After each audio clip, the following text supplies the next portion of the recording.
As one of the warmest countries in the world, it's more than likely you've seen solar panels around your neighborhood. But have you ever wondered how solar panels actually work?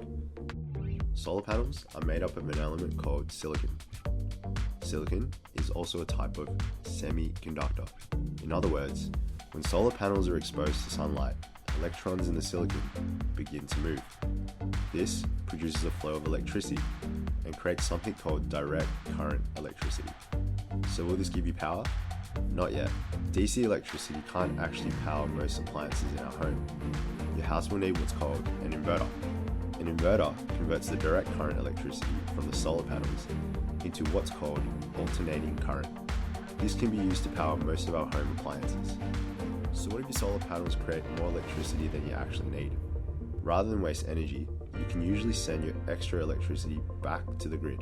Most energy providers will reimburse you or provide credit for this extra energy so you can save in future bills. That way, solar panels aren't just good for the environment, they might help you save some money as well. If you're thinking about having solar panels installed, check out Finder's Solar Energy Comparison. You can compare feed-in tariffs, which is how much you'll be paid back for generating extra energy. See you there.